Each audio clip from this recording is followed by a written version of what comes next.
A national shortage of fuel tanker drivers could fuel some frustrations over gas prices very soon. The National Tank Truck Carriers says about 25% of gasoline fuel trucks are sitting idle right now because there are not enough qualified drivers. Demand for gasoline dropped during the pandemic, so some drivers went to other jobs and others haven't yet returned to the workforce.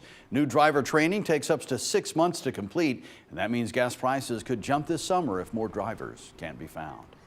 Airports are busier than they've been in a year, and travel-related employers are looking for help to meet the increasing demand. Almost 1.67 million people were screened at U.S. checkpoints on Sunday. That's the highest number since March 12th of 2020. With the new surge in travelers, airports, airlines, and the hospitality industry are all eager to hire new help. Managers are even offering new incentives they've never offered before. Things like hiring bonuses, which they never offered before. Some of the companies who did not offer insurance before are now offering health insurance. This is definitely a good time to be in the travel industry. It's really picking up a lot. And so, we're hoping that will bring out a good turnout. Jobs range from concessions to car rental employees and more. Managers in the airline industry expect to hire throughout the summer. Well, which airlines had the best performance ratings during the coronavirus pandemic year?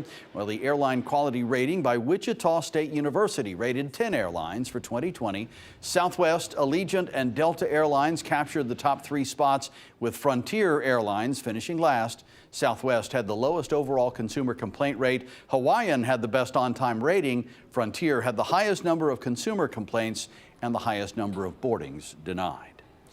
Well, economic help is on the way for Americans who received unemployment benefits last year. The American Rescue Plan is waiving federal income taxes on up to $10,200 in 2020 unemployment benefits for individuals who earn less than $150,000 per year. For Americans who filed their taxes before President Biden signed the bill, the IRS says it will automatically refund the money. Payments are expected to begin going out in May.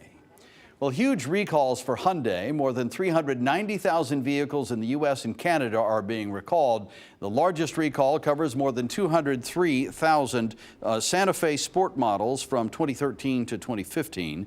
The company says brake fluid can leak into the anti-lock brake computer, causing an electrical short that could lead to fires. In fact, 18 fires have been reported in the U.S. The other recall covers nearly 187,000 2019 and 2020 Elantras and 2019 through 2021 Konas and Velosters. Piston rings may not have been properly heat treated, which can lead to engine damage, oil leaks, and possible fires.